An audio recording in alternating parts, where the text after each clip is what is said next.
Assalamualaikum warahmatullahi wabarakatuh.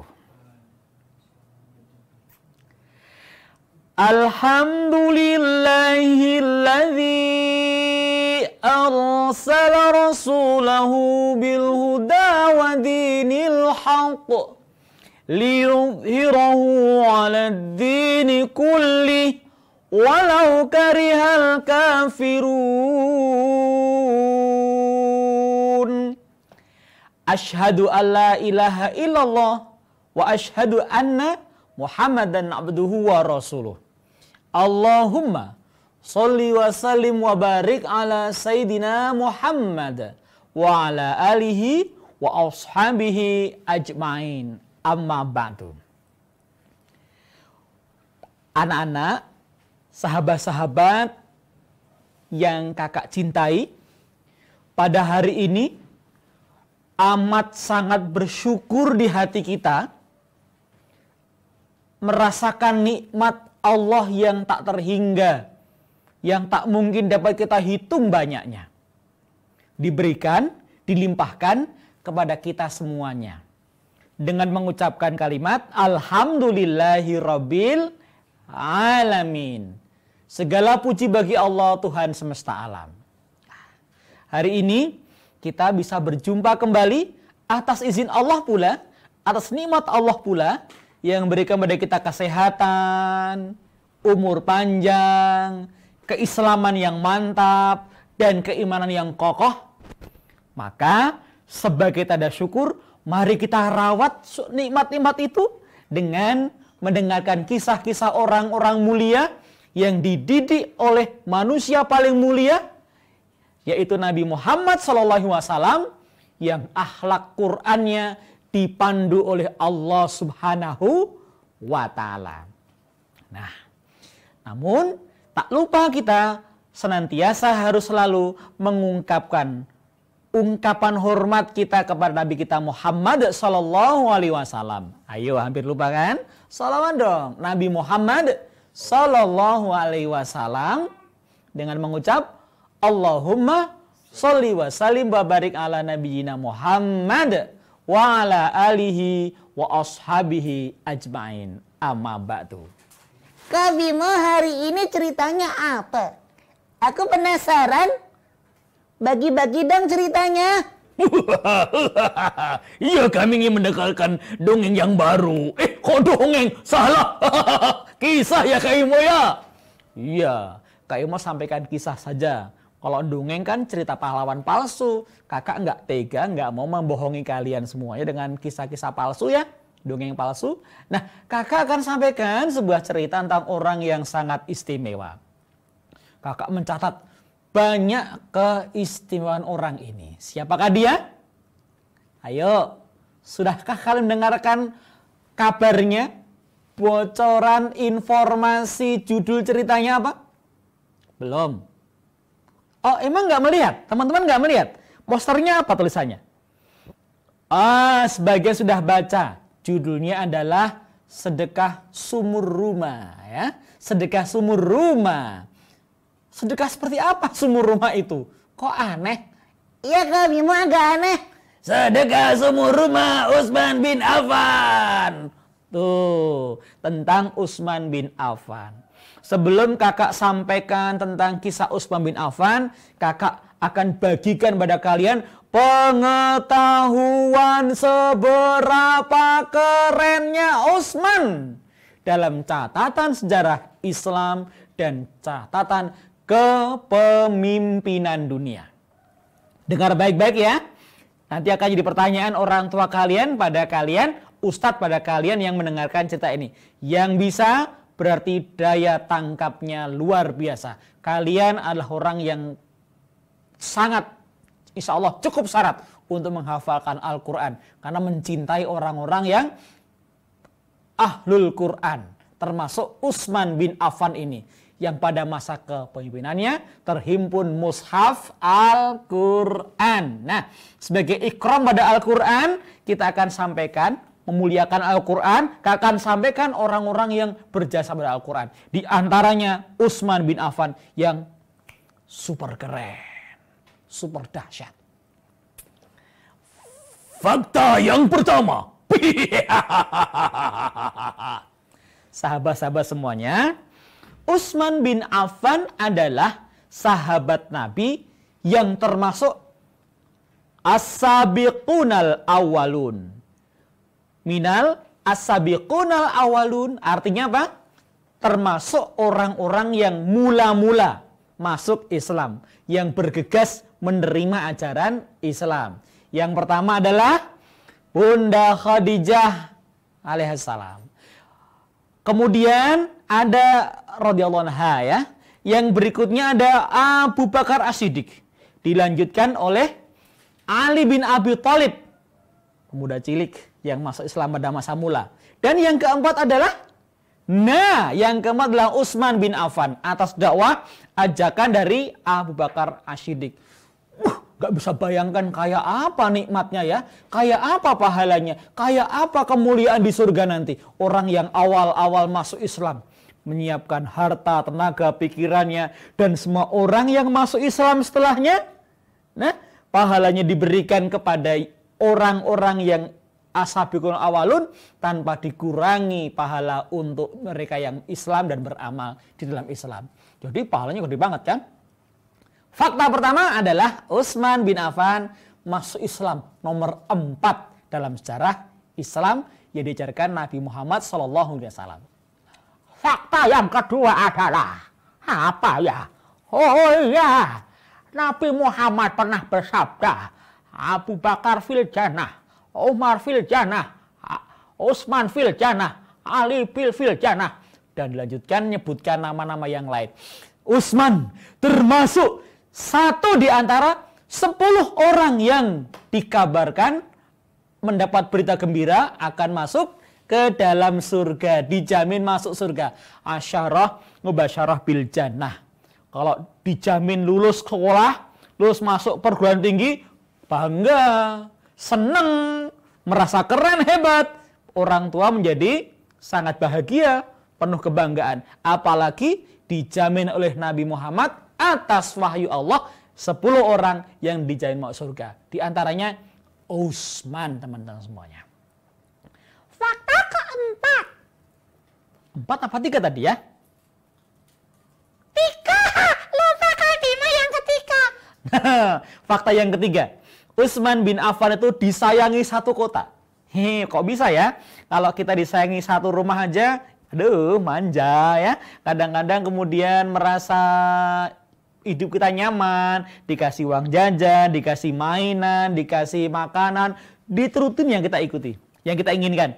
Itu disenangi sekeluarga. Nah, Utsman bin Affan itu akroman, orang yang dimuliakan, disenangi oleh orang-orang sekota Mekah, teman-teman semuanya. Orang-orang Quraisy itu ya, mereka mendoakan, nah, semoga engkau dicintai Allah sebagaimana orang-orang Quraisy mencintai Utsman bin Affan. Pemuda ini sejak kecil kaya raya, keluarga kaya raya, dibanggakan, disenangi satu kota. Semua menyintainya, melindunginya, mendoakannya. Hebat nih, kalau bukan orang istimewa nggak mungkin ya. Ini belum Islam yuk.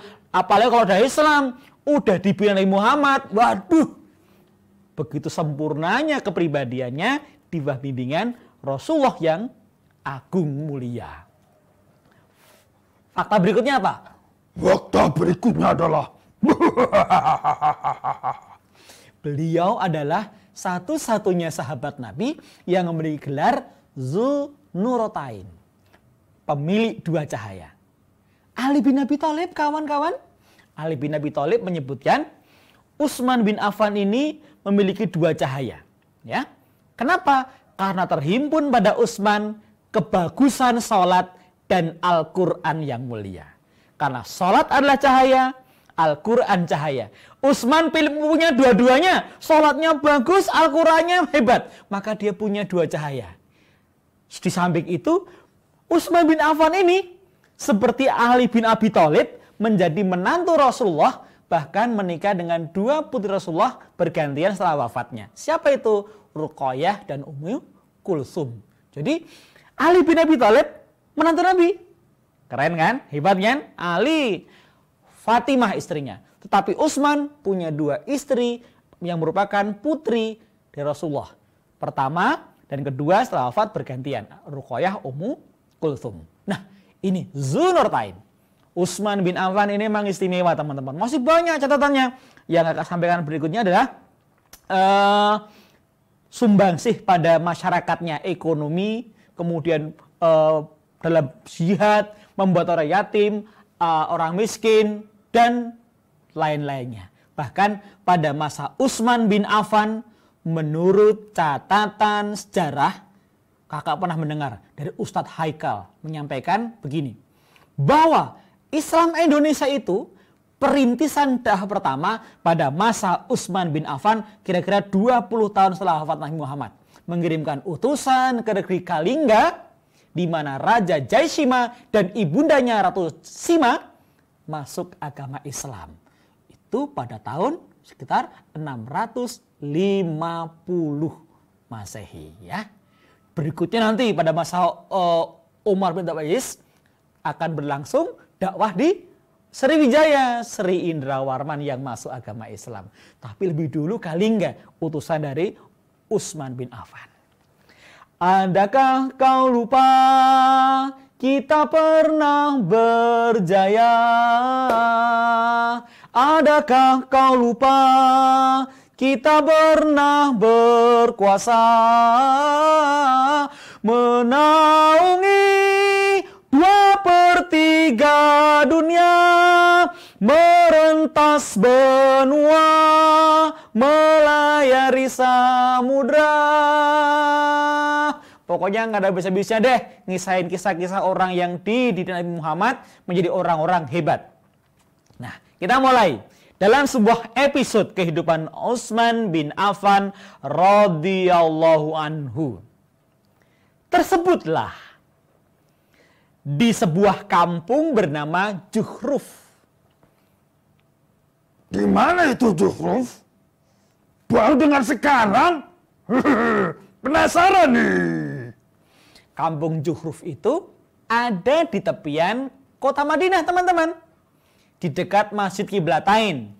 Pernah kesana belum? Masjid yang jadi tempat Nabi Muhammad sholat, kemudian memindahkan kiblatnya pertama kali dari Al-Aqsa, kemudian menuju ke Ka'bah di Baitullah. Jadi kita punya dua kiblat, pernah memiliki dua kiblat.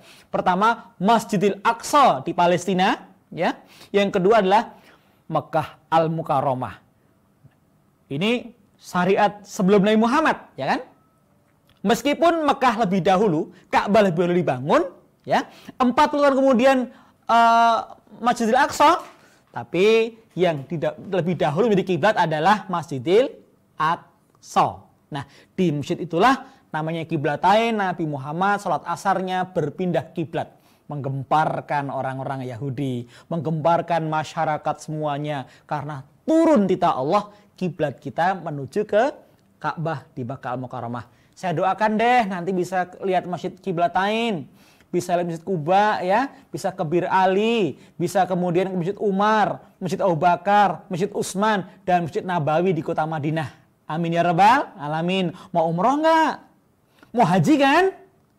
Harus punya impian. Kalau nggak punya impian ke sana, Islam kita bagaimana? Islam kita diragukan nanti. Kalau yang meragukan orang lain, mungkin nggak dipikir panjang. Kalau Allah yang meragukan iman kita, inna lillahi wa inna ilaihi rajiun. Musibah besar apabila iman kita nggak diterima oleh Allah Subhanahu wa ta'ala. Maka jaga hati dengan akidah yang baik, akhlak mulia, insya Allah Allah ridho dengan kita selalu. Amin. Lanjutnya bagaimana? Sabar. Musim kering di kota Madinah.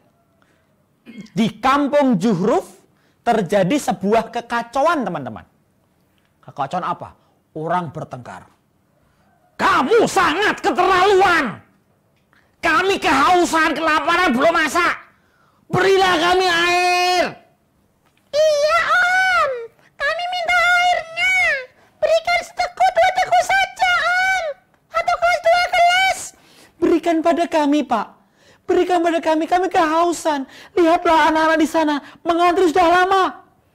Ternyata mereka sedang mengerubungi seorang laki-laki Yahudi yang serakah, yang pelit. pelit banget, pelit mughaladoh katanya ya. Nah, orang ini malah ketawa-ketawa. Tidak bisa kalian ambil air itu. Ada aturannya, ada prosedurnya. Kami tidak punya uang banyak.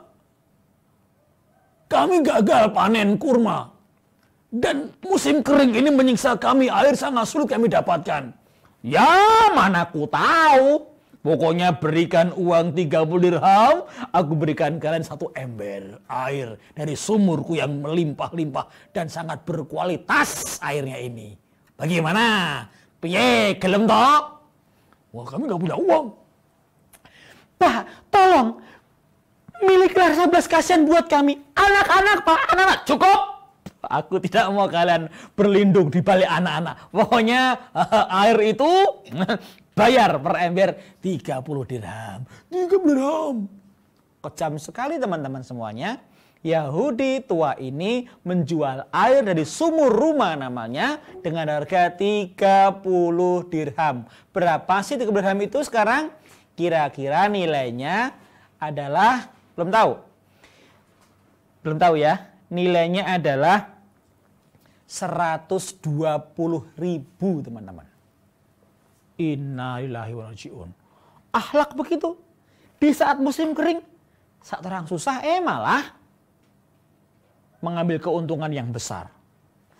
Kami sudah gak punya uang, pokoknya minggir, mundur ya. Silakan belakang. Akhirnya banyak orang kedumel, orang memukul, menimpuk batu, tapi takut nanti dekat Nabi malah dikisos ya kan. Jadi nggak jadi. Pengen tak tonyo loh kayak, pengen tak banting barang, pengen tak jiwiti nganterin sakake. Bahasa Jawanya gitu. Pokoknya mau diserang, tapi mereka sabar. Kenapa? Nabi tidak boleh melarang kita melakukan kezaliman bahkan kepada orang Yahudi sekalipun.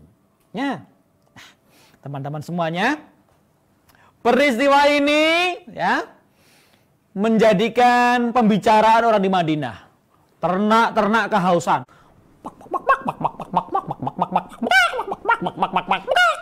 Ayam-ayam pun juga kehausan. Jadi nggak bersemangat, berkokoknya nggak semangat. Kuda juga jalannya jadi gontai ya, tertatih-tatih. Maka orang-orang yang berdagang atau yang pergi jauh tertunda karena terbatasnya air yang ada di kota Madinah tadi teman-teman semuanya. Wah kacau tanpa air, karena air merupakan sarana hidup yang sangat dibutuhkan manusia. Nah, peristiwa ini menjadikan Nabi Muhammad SAW kemudian turut bersedih, memikirkan persoalan umat. Ini nih, kalau orang besar itu kehidupannya memikirkan persoalan masyarakat banyak. Ya, kehadirannya memberikan manfaat besar bagi orang lain. Ini orang bonafit namanya. Yang dipikir bukan hanya diri sendiri, yang dipikir orang banyak. Apalagi memasukkan penderitaan umatnya ke dalam dirinya, menjadi amanat bagi dirinya untuk memecahkan masalah yang ada pada umat tersebut. Ini orang-orang hebat. Pemimpin yang sebenarnya namanya amanah, jiwa amanah. Bertanggung jawab dan bisa dipercaya. Lalu Nabi Muhammad bersama para sahabatnya, ada Abu Bakar, ada Utsman, ada Ali dan Abdullah bin Rawaha, kemudian ada Thalhah bin Ubaidillah dan lain-lainnya. Mereka berkumpul teman-teman semuanya, berkumpul untuk membicarakan problem, masalah yang dihadapi masyarakat Madinah. Terdengar kabar kekacauan di Juhruf, maka Nabi bersabda, wahai sahabatku, siapa yang mau membeli sumur rumah itu dari orang Yahudi, siapa yang membelinya dan wakafkan untuk Islam, untuk masyarakat, baginya surga. Afdhalu shadaqah suqya. Sebaik-baik sedekah adalah air. Kenapa? Karena masa itu yang sangat dibutuhkan adalah air. Tapi kalau musim banjir sedekah air bagaimana? Berlimpah ruah kan? Jadi berlebihan, malah nggak terpakai. Di saat dibutuhkan apa yang dibutuhkan, itulah afdhalu shadaqah. Sebaik-baik sedekah. Nah, apakah air, apakah uang, ataukah makanan, sesuai dengan keadaan yang ada. Teman-teman semuanya, sahabat tentu mereka bergegas-gegas untuk segera menyambut tantangan, peluang Nabi Muhammad ini. Semua akan angkat tangan, akan mengatakan saya gitu. Tetapi ternyata ada orang yang sedekahnya lebih cepat daripada angin. Dalam penggambaran orang Arab, lebih cepat dari orang lain. Sangat mudah tergerak untuk mensedekahkan hartanya, menginfakkannya fi sabilillah, di dalam jalan Allah saja. Siapa dia? Set! Tangan diangkat, Utsman bin Affan. Berikutnya, tapi Nabi melihat yang paling duluan adalah Utsman bin Affan. Lalu beliau senyum, Utsman, silahkan kau beli sumur rumah itu. Utsman bin Affan bersyukur banget dapat kesempatan ini. Kalau ia mau nggak beli, nggak apa-apa. Dia bisa buat makan-makan, bisa bikin sumur sendiri, atau bisa bikin untuk senang-senang keluarga, melayani keinginan bersenang-senangnya, ya, hedonnya gitu. Tapi dia tidak.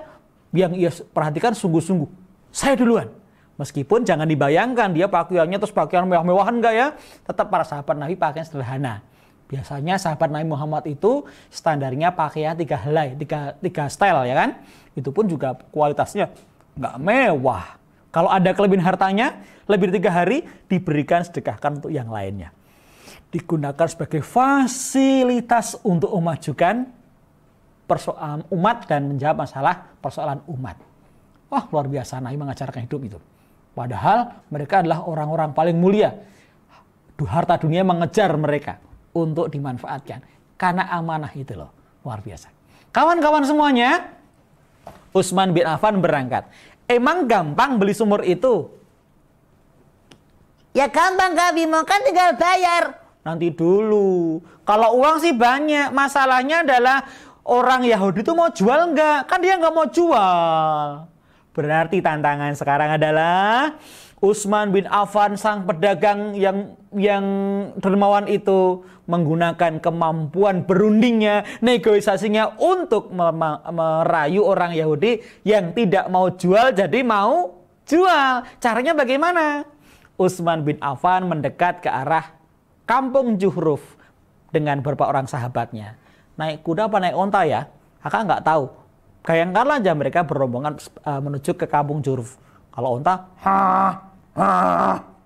suara onta. Mirip nggak? Suaranya atau orangnya?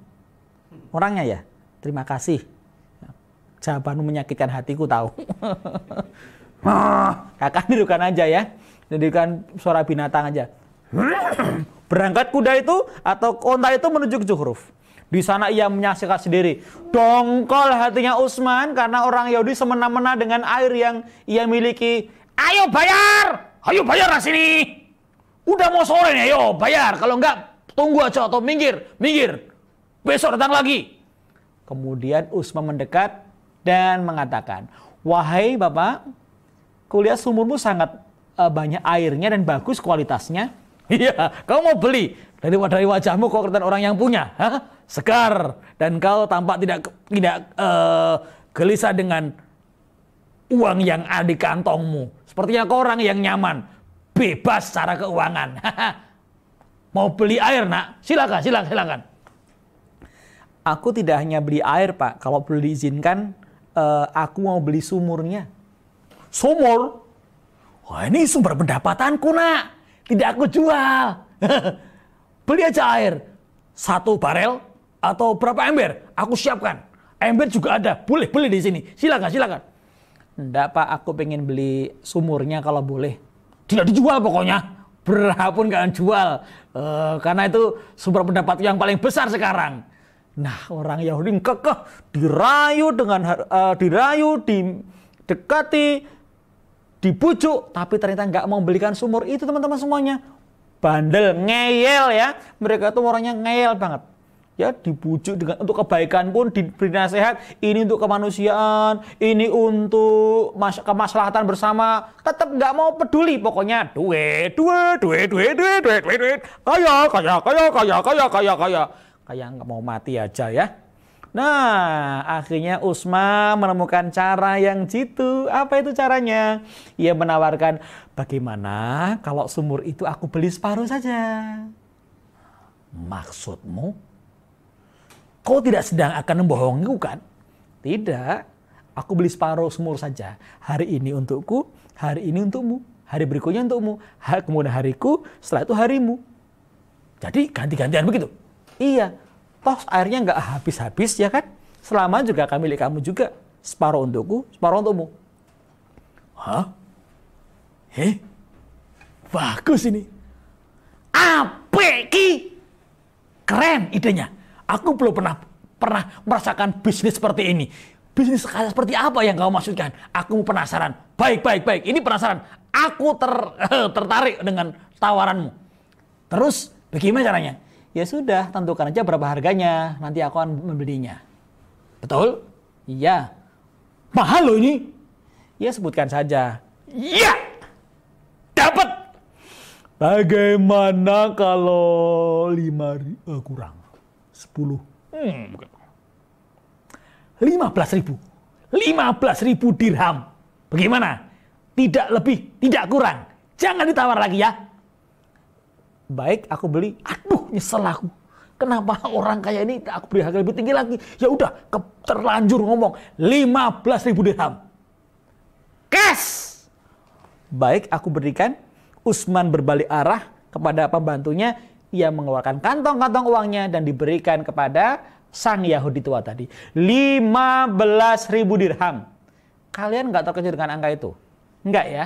Karena nggak tahu nilainya berapa. Nilainya adalah 15.000 dirham itu senilai sekadar dengan 60 juta rupiah. Separuh sumur. Sehari Utsman, sehari Yahudi. Sehari Utsman, sehari Yahudi. 60 juta teman-teman semuanya. Wow, uangnya banyak sekali Pak. Lihat, Utsman bin Affan, tajir. Tajir itu artinya saudagar ya kan, pedagang. Tajir, sahabat Nabi. Waduh, bagaimana ini? Oh, uang banyak. Aku hari ini silakan ini milikmu, harimu. Besok uang hariku ya. Aku masih bisa jual lagi dengan harga 5 dirham, 30 dirham per embernya. Dia pulang ke rumah dengan uang sangat banyak. Buat apa kira-kira? Beli cilok, beli handphone, atau beli apa? Ketoprak, atau beli apa ya? Orang Yahudi kemudian pulang berpesta pora, minum-minuman, mabok dengan keluarganya karena merasa tidak akan putus bisnis yang ia kelola, yaitu jual air tadi. La ilaha illallah Muhammadur Rasulullah. Utsman kemudian dengan ceras mengatakan, sahabat-sahabat warga Madinah silakan ambil air ini gratis. Gratis Tuan? Masya Allah Utsman. Allah pertontonkan lagi untuk kami keikhlasanmu dan kedermawananmu Utsman. Masya Allah, tabarakallah. Kalau sahabat Nabi, umat Nabi Muhammad dipuji orang mengatakan Masya Allah, tabarakallah. Semua inilah kehendak Allah, Maha Suci Allah.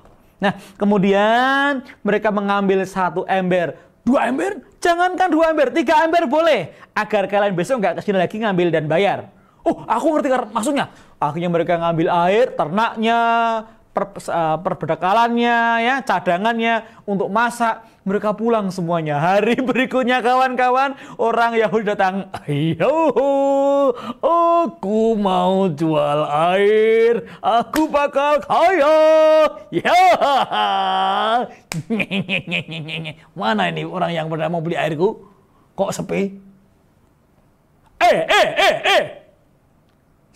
Sini saat. Kau nggak ambil air? Tidak, masih banyak. Dijual berapa sama Utsman? Buat kalian? Gratis. Kami ambil 5 ember lagi. Gratis. Utsman berkata, sumur ini diwakafkan untuk kita semuanya. Pada hari yang merupakan hak milik Utsman. Aduh, kalau begini, mereka tidak akan mengambil air dari hak milik hariku ini, seperti hari ini. Aduh, Utsman. Dia mengangkat kakinya tergopoh-gopoh mencari Utsman bin Affan di tengah kota Madinah. Utsman, mana Utsman?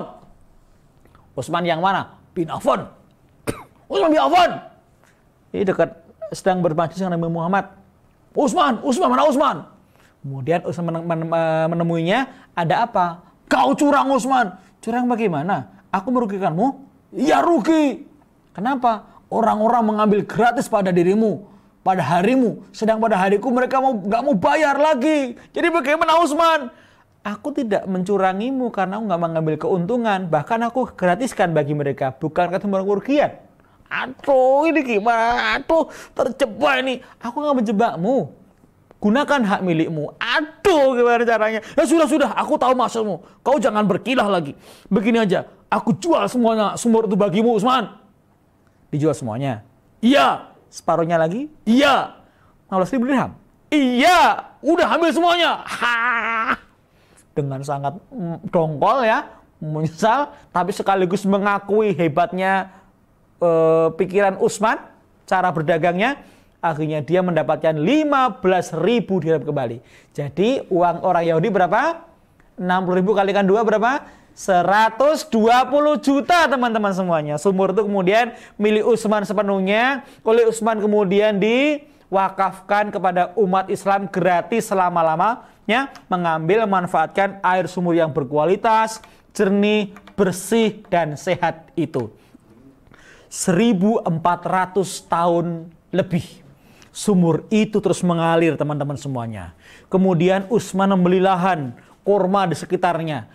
Dialirkan sumur itu ke kebun-kebun kurma dan tumbuh subur. Kurma itu kemudian menjadi santapan hidangan bagi para jamaah haji dan para musafir. Uangnya pun dijual, uangnya dari kurma tadi dijual untuk bikin madrasah-madrasah, sekolah-sekolah, bagi orang yatim, orang miskin mendapat santunan dari Utsman bin Affan, dari kebun kurmanya Utsman bin Affan yang dialiri air sumur rumah. Itu namanya berkah. Wakaf satu, kemudian menghasilkan kebun, menghasilkan beasiswa, menghasilkan sedekah makanan. Itulah Utsman bin Affan. Hingga sampai saat ini sumur rumah masih mengalirkan airnya yang merupakan pahala tak henti-henti bagi Utsman bin Affan.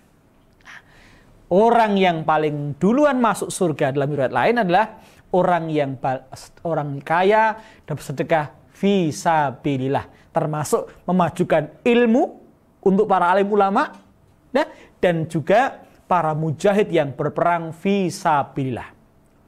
Di masa Utsman, afdhalus shadaqah suqyah, sebaik-baik sedekah adalah air. Anak-anak, teman-teman, Kak Imo kabarkan, saat ini teman-teman kalian di Palestina dan di Suriah sedang mengalami musim dingin. Dan menuju bulan Desember akan menuju puncak musim dinginnya. Di mana mereka akan tinggal di tenda-tenda yang tidak layak huni. Rumah-rumah sementara yang sangat rapuh selama musim dingin itu. Kalau musim dingin tidak sama dengan musim dingin tempat kita. Mungkin masih kita mampu untuk hidup pada keadaan yang dingin seperti itu. Di Palestina, di Suriah, musim dingin, kedinginannya bisa mencapai minus 0 derajat Celcius. Bahkan sering kita lihat gambar-gambar, mereka kedinginan, mereka menggigil ketakutan, mereka menggigil dalam ancaman serangan orang-orang yang zalim yang hendak membunuh mereka, mengusir mereka, ternak-ternak mati. Ya, tidak memiliki mesin pemanas, tidak ada listrik. Kurang sekali selimut dan pakaian-pakaian. Sedang pakaian yang ada basah oleh salju dan matahari yang tidak menghangatkan mereka, serta kain-kain yang tidak kunjung kering karena basahnya. Nah, siapa yang memiliki jiwa-jiwa Utsman? Orang-orang yang akan didahulukan Allah masuk surga karena memberikan bekal kepada orang yang berjuang fisabilillah dan para alim ulama serta para belajar yang belajar agama di Suriah. Kalau di Suriah, di Palestina tentu sebaik-baik sedekah bukan air karena musim sangat dingin, maka sebaik-baik sedekah untuk mereka adalah selimut dan mesin pemanas. Siapa yang akan memberikan mesin pemanas? Siapa yang akan memberikan selimut dan makanan mereka? Siapa lagi kalau bukan kita? Allah berikan hati kita yang penuh iman. Kita akan sambut kesempatan ini agar tidak diambil orang lain, dan kitalah yang mendapat kesempatan menjadi Utsman di masa kini. Sebaik-baik sedekah adalah air pada masa Utsman. Sebaik-baik sedekah bagi anak Suriah adalah mesin pemanas dan kehangatan cinta perhatian kita semuanya. Oke, Kak Bimo, sahabat Al-Aqsa, tunggu sumbangsi kalian, kecintaan kalian, hadiah pada Allah dari kalian berupa perhatian kepada teman-teman kalian yang menggigil kedinginan. Jangan sampai kita melihat bayi-bayi mati karena kedinginan dan anak-anak yang kelaparan di tengah rasa dingin yang sangat mencekik badan kulit mereka. Terima kasih.